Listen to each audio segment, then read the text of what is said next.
everybody, good morning. I have a lot more life than I did last night making the other video.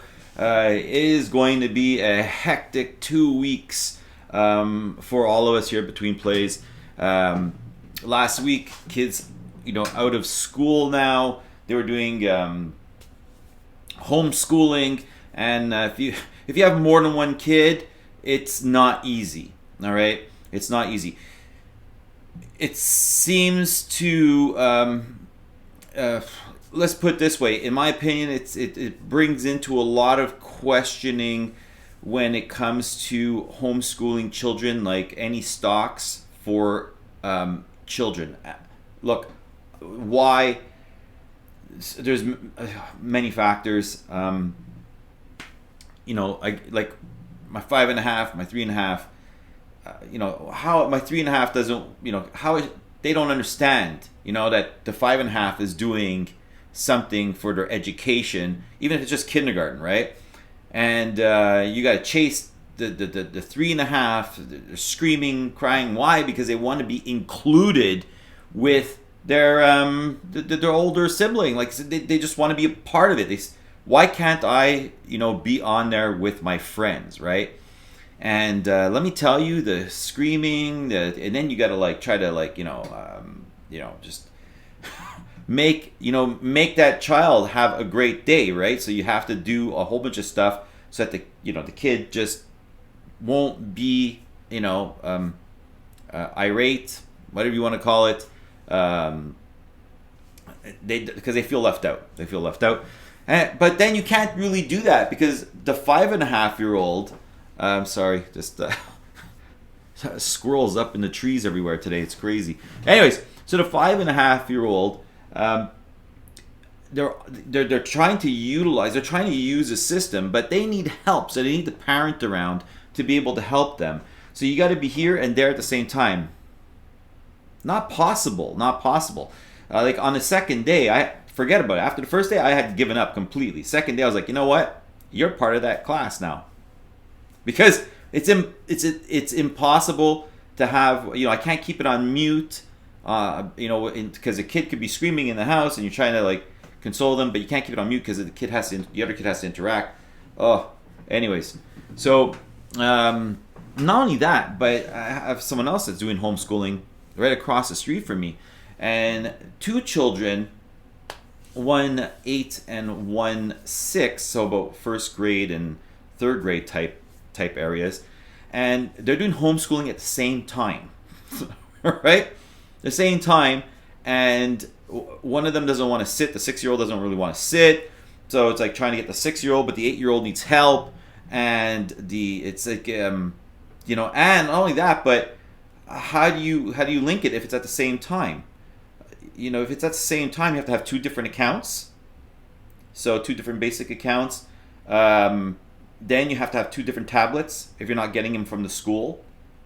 Because even if you get them from the school, well, if you have 5 kids, is the school going to provide you with 5 tablets? Or do you have to buy 5 tablets? What if you're poor and just your every day-to-day is trying to make sure that there's food on the table or that your hydro bill's paid? So I'm having a big issue. So I know for myself, I'm staying away from investing in any stocks that have to do with homeschooling for children, because first of all, they need to be socialized, right? Now, that being said, any stock that has to do with an adult, all right, for homeschooling, I am in 100%. Why? Because it's a life-changing situation for any adult that doesn't have a career or wishes to change career, or just a different point in their life, and you have kids, so you can make this work out with your better half. Okay, listen, I'm going to take a course, I'm going to do it online. It's going to be Mondays, Wednesdays, and Fridays, so all kind of stuff. So and then you can go from doing what you were doing in your life into getting a degree or a trade, and all done online. And who cares if, yes, let's just pretend that you would have to go somewhere, physically sit down for a few, wow, 1 or 3 times, depending on how many exams are. So I really believe in anything that's for a person that's a little bit older, when the maturity levels are there. And at the same time, it's one tablet, one account. It's easier because I have a Zoom account. My wife has a Zoom account. So it's like if I'm doing it or she were to be doing it, it's one account. You have your tablet. It's simple. But if you have like one kid, okay, sure, it's easy. You have one kid. But most families don't have one kid. They have 2 kids. So, and there's so many reasons for that. But 2 kids. And if you have more than that, like I have a neighbor that's got 5 kids. Yeah. Challenges are there and very present. Now, okay, so Facebook and Apple. Oh my God, guys, what's going on with this? We were talking about it over here at the studio, and wow, positioning. I mean, who's got the bigger stick? Come on. I mean, Facebook is a giant. And if you go into look at everything that they own, and then you have the fact that they have Portal and Oculus, and wow, and Apple's Apple. I mean, if it wasn't for Apple being so streamlined, so easy to use since 2009, 10. I mean, even with the little iPods, I mean, it was so simple. I mean, first it started with the shuffles. Look, the apps were a game changer. I mean, you get Facebook, you get the app, you click on it, boom, it's done. People signing up. There's then Androids came out with, and they utilized apps as well after, because apps just was a game changer. And for Facebook and Apple, I mean, in my mind, there was a relationship, so to speak, non-written, because honestly, if it wasn't for apps and you had to go on your cell phone and you always had to type everything out like this, the little keyboard, because even if you have these big cell phones now, would you really want to always be typing www. Some like on our webpage, you don't have to do the prefixes. You could just do betweenplays.com. Good. But I mean, imagine always doing facebook.com. Okay, people, the reason why things work is because we simplify things. Once we simplify things, we're there. Look at any single thing that was just complicated to use, but you would love to use it every single day, but because just the startup of it was like a little complicated, and you're like, screw it, I'm gonna go do something else. These apps changed everything. You push on it and you're already on. It's done. Anyways, so it's like, wow, this is incredible. And there's articles saying that one is calling, Facebook's calling Apple a monopoly. Anyways, it's just incredible, especially with all the antitrust stuff that's going on with governments. I mean, mind-blowing. It's just incredible. Where is this going to go? I mean, I just can't wait to see the tech stocks next year in 2021. We're not in any of the tech stocks at this moment. We're in none of them. We have invested in Apple. We had invested in other companies, but for us, we decided that enough's enough. We put everything into the hard hit sectors. Now that being said, news out of the United Kingdom saying that there is a new strain of the coronavirus. Oh my God, which is more virulent, more contagious, whatever you want to say, than the one that we have right now. Look, let's put this into perspective here. In January, February, it was established that there was 2 strains, that one of them was mutated. There was A and B or whatever. The point is that which was the one that was more violent and contagious? Was it the one that was the deadly one, or the other one that was more just like a cold? All right. So you got to be careful here, because there was mutated strain back then. So there's a mutated strain now, but is it deadly? That's the question. Is it deadly? Is it the same thing as this one? It's just that it's got the steroids injected into it, and it's just more contagious. But it's this the thing that's mutated on it is the contagion factor. Is it as much as the measles? Like, where does that lie? And also, is this strain just more like the common cold? where do we lie on that? So that's very, very interesting. And of course, naturally, to have been invested in the hardest hit sectors since basically March and April, it's very you got to look, you got to take it with a grain of salt, and you got to keep, you got to watch very, very closely at this moment. It we had seen some really nice highs, $23 or $24 for things like Carnival Cruise Lines. Royal Caribbean was at like 85 or 84 at one point. I mean, now it's like probably at 73. I'm just going off memory, and that is concerning as well. So let's just take a look. I know Bitcoin was on the Bitcoin and everything like that was on the rise. Ethereum, then you had like Hive that was doing extremely well. Now let's just take a look at and you should be paying attention to all that stuff. And gold, if I recall off memory, was also doing well. Was doing well as well. Okay, so now let's just take a look here. What do we got going on? So the Dow this week, basically, so 5 days. So the Dow was a real roller coaster. At one point, 30,000, hitting a high of, at this point here in the beginning, 3,300, getting down to a low of 29,850, and then shooting back up to 230, and a little low and then high. It's really going up and down, and then once we hit another low, we spike back up just before the week's end. So what is that saying? Well, there's a lot of uncertainty. Let's just go then and check out our VIX. Where are we standing on our VIX? Volatility over here is at 2157. So we had a huge drop, which is quite incredible. This is over the day.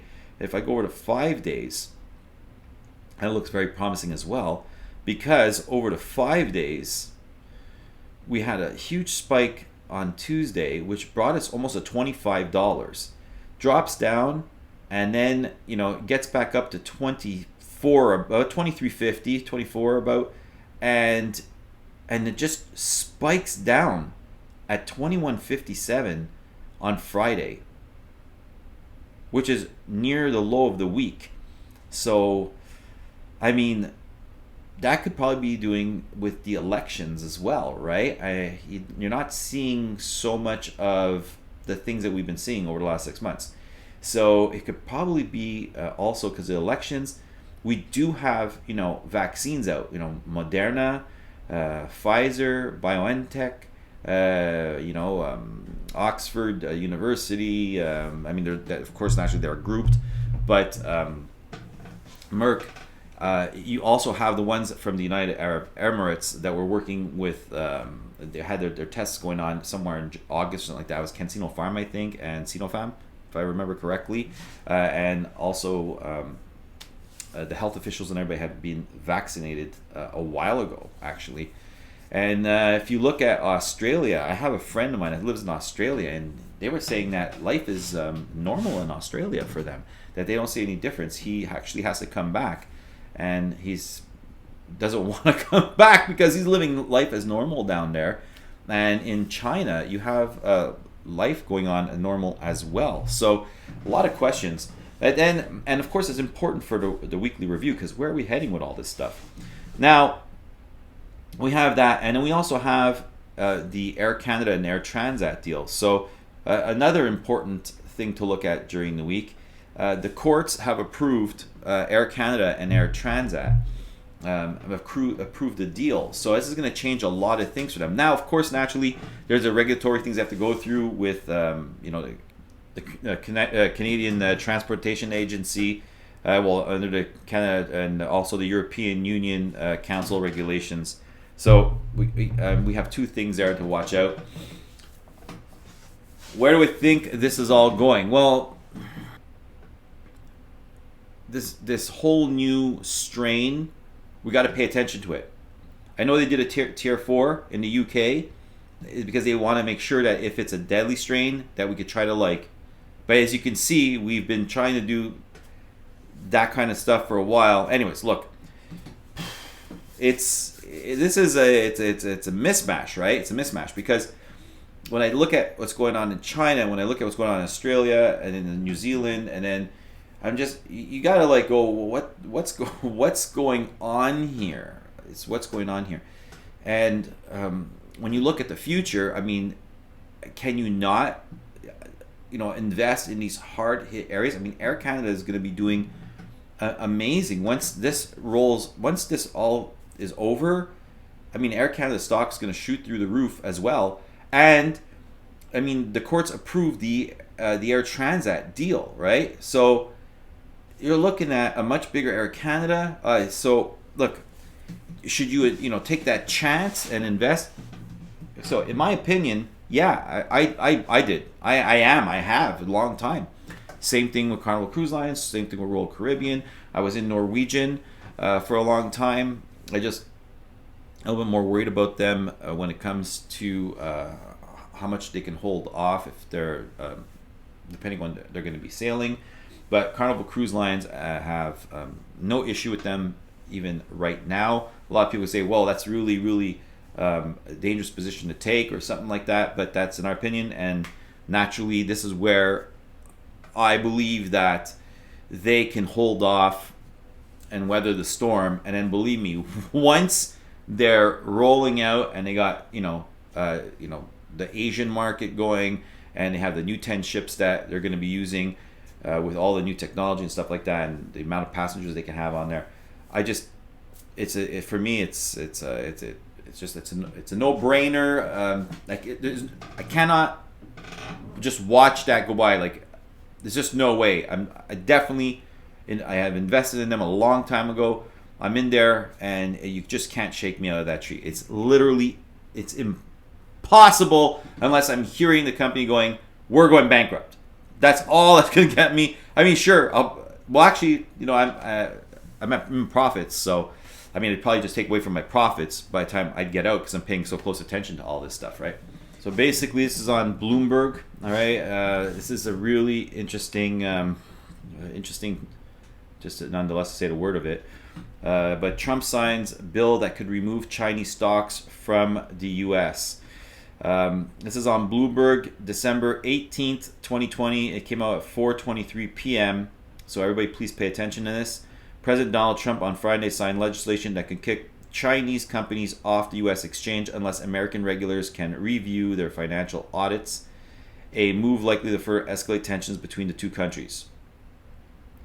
So it could affect corporations like Alibaba, Baidu.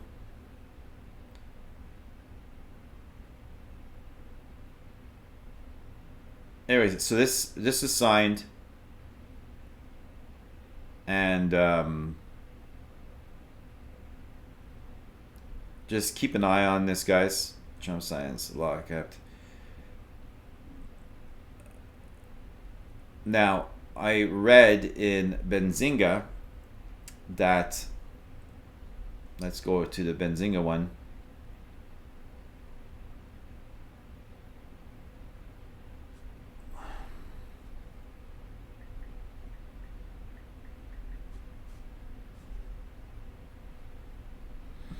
So in this one in Benzinga, it says Trump signs bill that could lead to delisting of Chinese stocks, including Neo Li Auto X Bank Alibaba, right? So he's signed a bill calling for delisting of foreign. So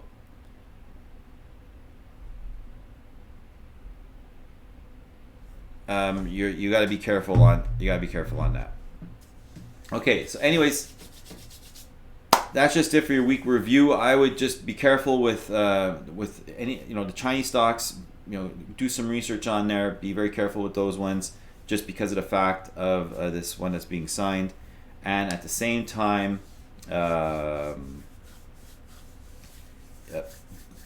CloudMD. I'm looking at it being bullish this week, and naturally it's a disruptive area of stock, so I feel safe with those. And if you have anything in the hard hit sectors, just look at it very, very closely, and as well as the tech stocks, right? Because people are just calling it a bubble, and if you've been around the year 2000, that's happened to some companies in the year 2000 where it just shot through the roof, and then eventually they came back down. Then we have to pay attention to the markets as well. We have the national debt that's at highs that are incredible highs, but then again, that's also very questionable because they've been at other highs, in the past. But is it sustainable? Look, the GDP to the debt level is somewhere where it's not good. So you're gonna have to be very careful with that as well. Maybe we could be looking at a stock market crash. Maybe could be any time actually, because according to some of the big boys out there, 2019, we're talking about 2019 was the beginning of that crash. So the coronavirus being here masks basically what's happening, and it's not me that's just saying this. This is like big names, male, female, doesn't matter. The big names, people have been saying this for a long time. So what's going to happen is that, I'm thinking maybe 2021, if everything goes well with the vaccine and that the other strain isn't so, if it's just like more like a cold, then what you're looking at is most probably like an adrenaline rush into all the sectors. People are just going to be wanting to go on their vacations, wanting to go visit families around the world. They're just going to want to, get out and do things and be free. There's going to be like spending of money. It's like anything, right? I mean, you're stuck in the house. You want to get out. You're like, oh, I'm going to Mexico. I'm out of here. I'm going on a cruise ship. Taking a plane. I'm out of here. I gotta go. Okay, blah blah blah blah. You do what you gotta do. Adrenaline rush, spike of money into the market. People are putting it into all the hard hit sectors. And then the whole, the debt didn't go away, and then maybe 2022, you're probably looking at, looking at something pretty negative over there. So just keep your eyes on everything.